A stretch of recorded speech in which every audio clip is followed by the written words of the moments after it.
Chapter 5, Washington, D.C. Washington, D.C. was alive with its usual rhythm, students, tourists, and politicians all weaving through the bustling streets. Laughter and idle chatter filled the air as people from all backgrounds mingled in the heart of the nation's capital. The soft murmur of conversations in different languages created a strange harmony, a constant reminder of the diversity that the city housed within its sprawling landscape. Above the hum of activity, the Capitol building loomed in the background, an ever-present symbol of democracy's might. Chairwoman Senator Jessica Cross strode along the pathway, her face tight with thought, her mind far removed from the light-hearted atmosphere around her. By her side walked Senator Gail Hamilton, her steps matching Jessica's, their security detail hovering at a respectful distance. They walked in silence for a few moments, the weight of their earlier meeting still heavy on their shoulders. Jessica glanced at Gail, her brow furrowed. "Gail," she began, her voice low but laced with concern. "That nanite technology. I can't shake the feeling that it's going to wind up in the wrong hands." There was a hesitance in her voice, a vulnerability that rarely surfaced in the senator known for her cool composure. "Even though it could save lives, I'm just uneasy about it." They walked past the bustling crowd, but Jessica's words seemed to hang in the air between them. Her concern wasn't about the technology itself, it was about control. Once unleashed, could something so powerful ever be truly contained? Gail Hamilton tilted her head thoughtfully, pausing before she spoke. "We're not scientists, Jessica," she said, her voice pragmatic, as always. She gave a small shrug, as if trying to distance herself from the depth of the issue. "But our constituents.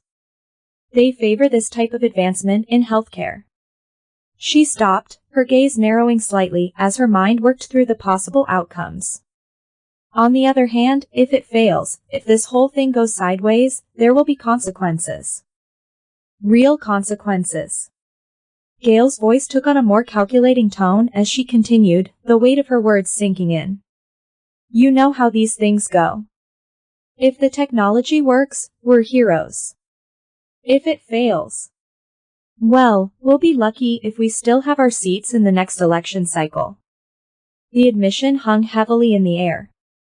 This wasn't just about technology or saving lives anymore, it was about politics, optics, and survival.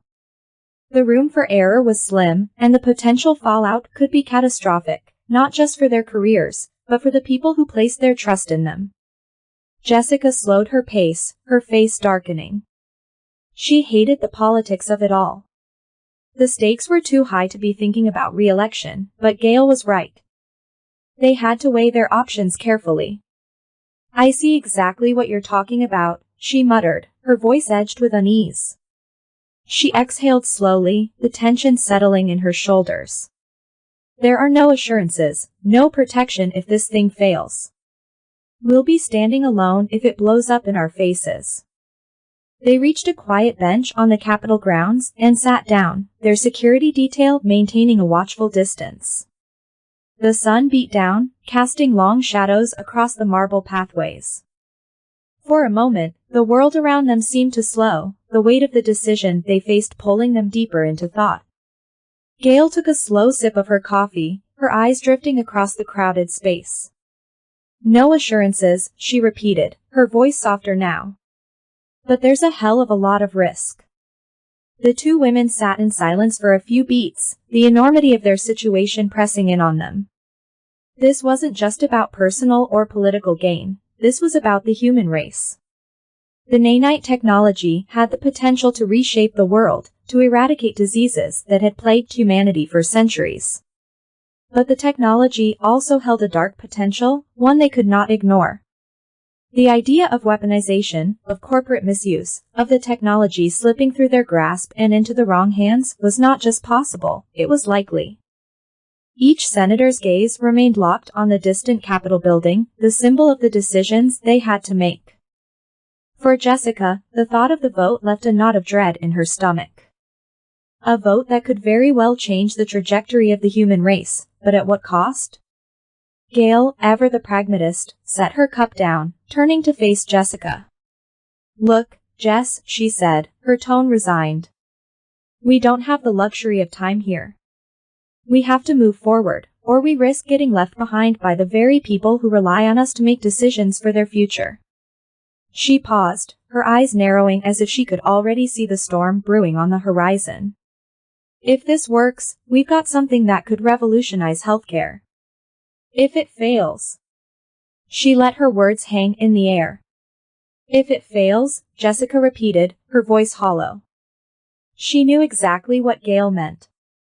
The idea of public backlash, the inevitable inquiries, the endless media scrutiny, it all weighed heavily on her.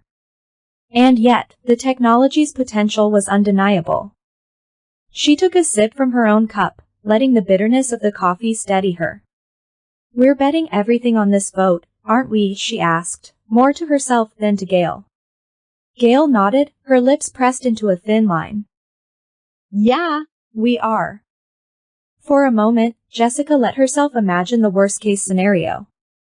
The technology being unleashed too soon, with unintended consequences.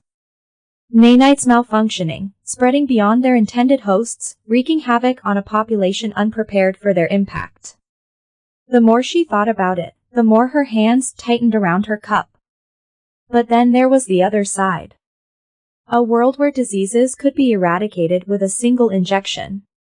A world where limbs could be regrown, where humans could withstand radiation, toxins, and illnesses that had once been death sentences. The future was bright, if they could control it.